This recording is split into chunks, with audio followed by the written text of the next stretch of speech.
Assalamualaikum warahmatullahi wabarakatuh.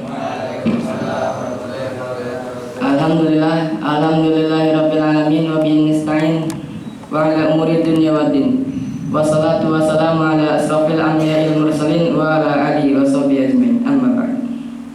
Pertama-tama marilah kita panjatkan puja serta puji kita atas kehadirat Allah Subhanahu wa taala yang mana telah melimpahkan nikmat iman, ihsan dan Islam.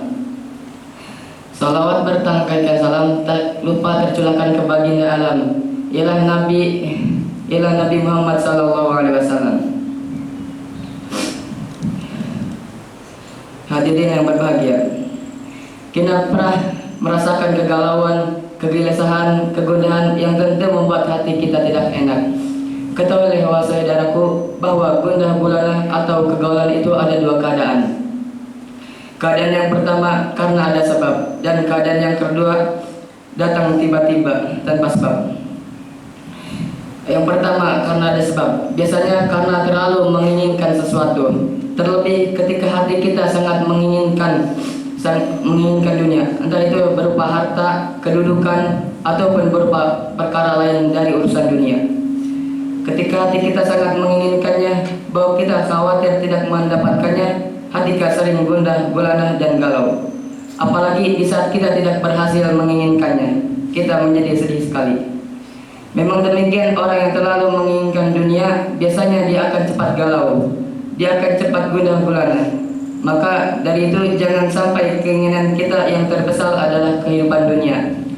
Rasulullah SAW bersabda, "Maka dunia hamlu farraqallahu alaihi amrah." Siapa yang keinginannya terbesar adalah dunia, Allah akan cerai beraikan urusannya. Artinya hati kita menjadi lemah, cepat galau dan cepat gelisah. Wa ja'ala faqrahu baina 'ainai, dan Allah akan menjadikan kefakiran di pelupuk matanya. Ia tidak pernah merasa qanaah dan tidak pernah merasa cukup dengan apa yang Allah berikan kepadanya. Walam yati minad dunya illa ma kutiba lahu, dan dunia pun tidak akan mendatanginya kecuali sesuai dengan takdirnya yang untuk takdir saja untuknya. Hadis riwayat Tirmizi. Maka ini adalah merupakan akibat daripada terlalu kita mengharapkan dan menginginkan dunia. Akhirnya seringkali hati kita ditimpa kegalauan. Galau yang kedua yang datang tiba-tiba tanpa sebab.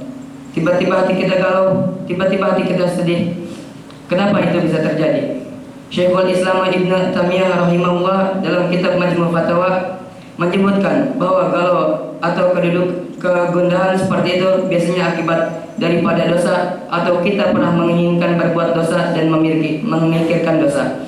Akhirnya Allah Subhanahu wa taala memberikan kepada kita sanksi dengan cara hati kita galau, gundah gulana tanpa sebab. Aneh, tiba-tiba hati kita tidak tenang, tidak tentram, gundah gulana dan yang lainnya. Yang seperti ini apa obatnya? Tentu kita obati dengan banyak istighfar kepada Allah Subhanahu wa taala di saat hati kita tidak tentram, hati kita tidak tenang tanpa sebab. Maka itu biasanya akibat daripada dosa yang kita pernah lakukan atau dosa yang kita pernah pikirkan. Maka perbanyaklah istighfar kepada Allah Subhanahu wa taala dan banyak bertaubat kepada Allah. Dengan cara itu insya Allah akan hilang kegaulan tersebut. Ada beberapa hal kita lakukan ketika galau. Yang pertama, banyak berzikir kepada Allah Subhanahu wa taala. Karena tidak ada sesuatu yang bermanfaat untuk hati yang galau dari berzikir kepada Allah. Karena dengan berzikir itulah hati kita menjadi tentram. Allah Ta'ala berfirman, "Ala zikrillahi tatma'innul qulub." Ketahuilah hanya dengan berzikir kepada Allah hati menjadi tenang dan tentram. Quran surat Ar-Ra'd ayat 28. Yang kedua, memperbanyak baca Quran. Karena Al-Quran adalah obat apa yang ada di dalam hati. Allah berfirman, "Ya ayyuhan nasu qad ja'akum mau'izatun min rabbikum wa shifaa'un lima fi suduri wa hudan rahmatul lil mu'minin." Wahai manusia, telah datang kepada kamu peringatan dari Rabbmu dan penyembuh apa yang ada di dalam dadamu, dan petunjuk serta rahmat bagi Allah, bagi orang-orang yang beriman. Quran surat Al-Yunus ayat 57. Berarti Al-Quran adalah penyembuh, sedangkan galau, gundah gulana itu merupakan penyakit hati. Maka Al-Quran disebut oleh Allah sebagai penyembuh apa ada yang di hati. Maka di saat itu kita banyak membaca Al-Quran, mentadabari Al-Quran. Insya Allah dengan cara seperti itu hilanglah kegaulan kita. Mungkin ila hadza minni